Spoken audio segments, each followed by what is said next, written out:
ಇರುವಂತಹ 6000ಕ್ಕೂ ಹೆಚ್ಚು ಕಾಂಡಿಮೆಂಟ್ಸು bakery tea ಅಂಗಡಿಗಳಿಗೆ ಕಮರ್ಷಿಯಲ್ ಟ್ಯಾಕ್ಸ್ನಿಂದ ಲಕ್ಷ ಕೋಟಿಗಳ ಲೆಕ್ಕದಲ್ಲಿ ಶೋಕಾಸ್ ನೋಟಿಸನ್ನು ಕೊಟ್ಟಿರುವಂಥದ್ದು. ಈ ತಿಂಗಳು 21ನೇ ತಾರೀಕೊಳಗಾಗಿ ಸಂಪೂರ್ಣ ಹಣವನ್ನು ಪಾವತಿ ಮಾಡಬೇಕು ಅನ್ನುವಂಥ ಒಂದು ಎಚ್ಚರಿಕೆ ಸೂಚನೆಗಳನ್ನು ಕೂಡ ಈಗಾಗಲೇ ಕಮರ್ಷಿಯಲ್ ಟ್ಯಾಕ್ಸ್ನ ಅಧಿಕಾರಿಗಳು ನೀಡಿರುವಂಥ ಹಿನ್ನೆಲೆಯಲ್ಲಿ ಕಾಂಡಿಮೆಂಟ್ಸ್ನ ವ್ಯಾಪಾರಿಗಳೇನಿದ್ದಾರೆ ಅವರು 23ನೇ ತಾರೀಕಿನಿಂದ ಅಂದರೆ 3 ದಿನಗಳ ಕಾಲ ಬೆಂಗಳೂರು ನಗರದಾದ್ಯಂತ ದೊಡ್ಡ ಮಟ್ಟದಲ್ಲಿ ಪ್ರತಿಭಟನೆಯನ್ನು ಮಾಡಬೇಕು ಅಂತ ಈಗಾಗಲೇ ಸಿದ್ಧತೆಯನ್ನು ಮಾಡಿಕೊಂಡಿರುವಂಥದ್ದು.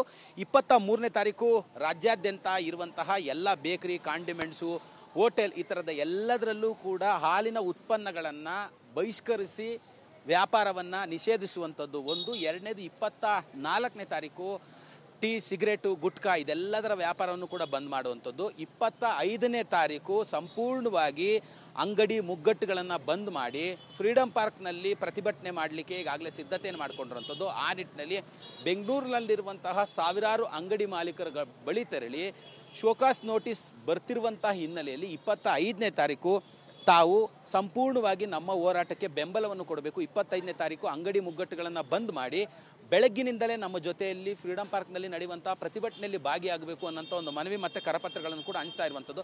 ಪ್ರತಿಯೊಬ್ಬ ಅಂಗಡಿ ಮಾಲೀಕರು ಕೂಡ ನಮಗೂ ಬಂದಿದೆ ಟ್ಯಾಕ್ಸು, 15 ಲಕ್ಷ ಬಂದಿದೆ, 10 ಲಕ್ಷ ಬಂದಿದೆ, 20 ಲಕ್ಷ ಬಂದಿದೆ ಅನ್ನುವಂಥ ಒಂದು ಮಾತುಗಳನ್ನು ಕೂಡ ಹೇಳ್ತಾ ಇರುವಂಥದ್ದು.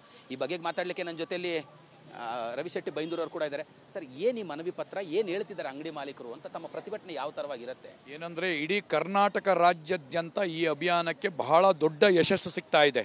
ಯಾಕಂದರೆ ಪ್ರತಿಯೊಬ್ಬರು ಇದಂದರೆ ಯಾವುದೇ ಹಣ ಕೊಟ್ಟು ಬರುವಂಥ ಜನ ಅಲ್ಲ, ಇದು ಪ್ರತಿಯೊಬ್ಬರು ನೋವಿನ ಸಂಗಾತಿ. ಎಲ್ಲಿ ನಾವು ಯಾವ್ಯಾವ ಅಂಗಡಿಗಳಿಗೆ ಹೋಗ್ತಾ ಇದೀವೋ ಎಲ್ಲರೂ ಹೇಳ್ತಿರೋದಷ್ಟೇ, ನಾವು ನಿಂಬೆಹಣ್ಣು ಮಾರ್ತಾ ಇದ್ದೀವಿ, ಎಲೆ ಮಾರ್ತಾ ಇದ್ದೀವಿ, ಹಣ್ಣು ಮಾರ್ತಾ ಇದ್ದೀವಿ, ಗ್ರಂಥಿಗೆ ಮಾರ್ತಾ ಇದ್ದೀವಿ. ಇಂಥದಕ್ಕೆ ನಮಗೆ ಲಕ್ಷಗಟ್ಟಲೆ ತೆರಿಗೆಯನ್ನು ಹಾಕಿದ್ದಾರೆ. ಇದನ್ನು ನಾವು ಖಂಡಿತವಾಗಿ ವಿರೋಧಿಸ್ತೀವಿ. ಇದನ್ನು ನಮಗೆ ಕಟ್ಟಲಿಕ್ಕಾಗಲ್ಲ ಮತ್ತು ನಮ್ಗೆ ಯಾವುದೇ ರೀತಿಯ ಮಾಹಿತಿಯನ್ನು ಕೂಡ ಕೊಟ್ಟಿಲ್ಲ ಅನ್ನೋ ಬಗ್ಗೆ ಹೇಳ್ತಾ ಇದ್ದಾರೆ. ಮತ್ತು ನಾವು ಅವರಿಗೆ ಮನವಿಯನ್ನು ಕೊಡಬೇಕಂತ ಇದ್ದೀವೋ ಅದಕ್ಕಿಂತ ಮೊದಲು ಅವರೇ ಹೇಳ್ತಾ ಇದ್ದಾರೆ, ಇದು ನಮಗೆ ಗೊತ್ತಿದೆ, ಇದು ನಮ್ಗೆ ಸಂಕಟ ಆಗಿದೆ, ನಮ್ಮ ಪರವಾಗಿ ನೀವು ಧ್ವನಿ ಎತ್ತಿದ್ರೆ ಬಹಳ ಸಂತೋಷ ಆಗ್ತಾಯಿದೆ. ನಾವು 25ನೇ ತಾರೀಕು ಸಂಪೂರ್ಣವಾಗಿ ಬರ್ತಿದ್ದೀನಿ ಅಂತಾರೆ. ಮತ್ತೆ ಬೇಕರಿ, ಕಾಂಡಿಮೆಂಟ್ಸು, ಹಾಲಿನ ವ್ಯಾಪಾರಿಗಳು ಏನು ಹೇಳ್ತಾ ಇದ್ದಾರೆ ಅಂದರೆ 23ನೇ ತಾರೀಕಿಂದ ಯಾವ ರೀತಿಯಲ್ಲಿರುತ್ತೆ ಪ್ರತಿಭಟನೆ 3 ದಿನಗಳ ಕಾಲ? 23ನೇ ತಾರೀಕಿಂದ ಅದೇ ಬೇಕರಿಯವರು ಸ್ವಯಂ ಇದರಲ್ಲಿ ಹೇಳ್ತಾ ಇದ್ದಾರೆ. 23ನೇ ತಾರೀಕಿನಿಂದನೇ ಹಾಲು ಉತ್ಪನ್ನಗಳನ್ನು, ಯಾಕಂದರೆ ಹಾಲು ಉತ್ಪನ್ನಗಳನ್ನು ಮಾರಿದ್ರಿಂದನೇ ನಮ್ಗೆ ಇಷ್ಟು ದೊಡ್ಡ ಒಂದು ತೆರಿಗೆ ಬಂದಿದೆ. ಅದರಿಂದ ಹಾಲು ಉತ್ಪನ್ನಗಳನ್ನು, ಕಾಫಿ, ಟೀಯನ್ನು ಸಂಪೂರ್ಣವಾಗಿ ಬಂದ್ ಮಾಡಿ, ಸ್ವಯಂ ಪ್ರೇರಿತವಾಗಿ ಸಂಪೂರ್ಣವಾಗಿ ಬಂದ್ ಮಾಡಿ 25ನೇ ತಾರೀಕು ನಡೆಯುವ ಹೋರಾಟದಲ್ಲಿ ನಾವು ಮಾತ್ರ ಅಲ್ಲ, ನಮ್ಮ ಪಕ್ಕದ ಅಂಗಡಿಯವರು ಮಾತ್ರ ಅಲ್ಲ, ಇಡೀ ನಮ್ಮ ಕುಟುಂಬಸ್ಥರೆಲ್ಲ ಬಂದು ಕೂತ್ಕೋತೀವಿ. ಅನಿರ್ದಿಷ್ಟವಾದ ಮುಷ್ಕರ ಆದರೂ ಸರಿ, ನಮಗೆ ಇದು ಕಟ್ಟಲಿಕ್ಕೆ ಆಗೋದೇ ಇಲ್ಲ, ಪ್ರಾಣ ಬೇಕಾದ್ರೂ ಬಿಡ್ತೀವಿ, ಆಗೋದಿಲ್ಲ ಅನ್ನೋ ಒಂದು ಒಮ್ಮತದಿಂದ ಇದು ಮಾಡ್ತಾರೆ. ಅಂಗಡಿಯ ಮಾಲೀಕರು ಕೂಡ ನನ್ನ ಜೊತೆಲಿದ್ದಾರೆ. ಸರ್, ಕಾಂಡಿಮೆಂಟ್ಸ್ ಬೇಕರಿ ಮಾಲೀಕರಿಗೆಲ್ಲರಿಗೂ ಈಗಾಗಲೇ ಶೋಕಾಸ್ ನೋಟಿಸ್ ಬಂದಿರುವಂಥದ್ದು, ತಮಗೂ ಕೂಡ ಕರಪತ್ರವನ್ನು ಕೊಟ್ಟಿದ್ದಾರೆ.